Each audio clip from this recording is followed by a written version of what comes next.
ಕರುಮದ ಕಲ್ಲನು ಎಡವಿದ ಮನು. ಏನಾಯ್ತು? ಯಾಕೆ ಕರ್ಕೊಂಡು ಹೋಗ್ತಾ ಇದ್ದೀರಾ? ಅತ್ಯಾಚಾರ ಮಾಡ್ದವನ್ನ ಕೊಲೆ ಮಾಡಿ ಬಂದಿದ್ದಾನೆ. ಅಮರ್, ಯಾಕೆ ಬೇಕಿತ್ತು ನಿನಗಿದೆಲ್ಲ? ಕಾನೂನು ಇದೆಯಲ್ಲೋ? ಯಾವ ಕಾನೂನು? ಲಂಚ ಕೊಟ್ರೆ ಕಾನೂನು ಮುಚ್ಚಾಕ್ತಾರಲ್ಲ, ಆ ಕಾನೂನು ಬಗ್ಗೆ ಮಾತಾಡ್ತಾ ಇದೀಯಾ? ಏಯ್ ಬಾರ.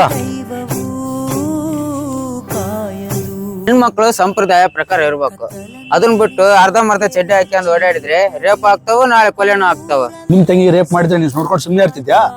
ಅರ್ಧ ಮರ್ಧ ಬಟ್ಟೆ ಹಾಕೊಂಡ್ರೆ ರೇಪ್ ಆಗಿಲ್ಲ, ಸಂಪ್ರದಾಯ ಇರೋ ಹುಡುಗಿನೇ ರೇಪ್ ಆಗಿರೋದು. ಏಯ್ ಬಾರ. ಅಮ್ಮರ್, ಹೆಣ್ಮಕ್ಳು ಟೈಮ್ ಸರಿ ಮನೆ ಬಂದಿದ್ರೆ ರೇಪ್ ಎಲ್ಲ ಯಾಕೆ ಆಗ್ತಿದ್ವು? ಲೇ, ನಿನಗೆ ಹಕ್ಕ ಇಲ್ಲ, ತೆಂಗೆ ಇಲ್ಲ, ಹೆಣ್ಮಕ್ಳ ಕಷ್ಟ ನಿನಗೇನು ಗೊತ್ತು? ಇವೆಲ್ಲ ಹಿಂಗೆ ಕೈ ಕೊಟ್ಕೊಂಡ್ ಕುಂತ್ರೆ ಇನ್ನು ಎಷ್ಟು ರೇಪ್ ಆಗ್ತಾವ? ಇವಾಗೆಲ್ಲ ಅತ್ಯಾಚಾರ ನಿಲ್ಬೇಕಂದ್ರೆ ಏನ್ ಮಾಡ್ಬೇಕು ನಾವು? ಪ್ರತಿಯೊಬ್ಬರ ಮನೆಯಲ್ಲಿ ಭಗತ್ ಸಿಂಗ್, ಸುಭಾಷ್ ಚಂದ್ರ ಬೋಸ್ ತರ ಮಗ ಇರಬೇಕು. ಹೀಗೇನ್ ತಪ್ಪ ಮಾಡಿವ್ನಿ? ಏನ್ ನಮ್ಮನೆ ಹೆಣ್ಮಕ್ಳನ್ನ ಕಾಪಾಡ್ಕೊಳತ್ತಪ್ಪ? ಇಂಥ ಕಾಮುಕರಿಗೆ ಎದ್ರಿ ಹುಟ್ಟೋ ಹೆಣ್ಮಕ್ಳನ್ನ ಸಾಯಿಸ್ಬಿಡ್ಬೇಕನ್ನೋ ಕಾಲ ಬರ್ತದೆ.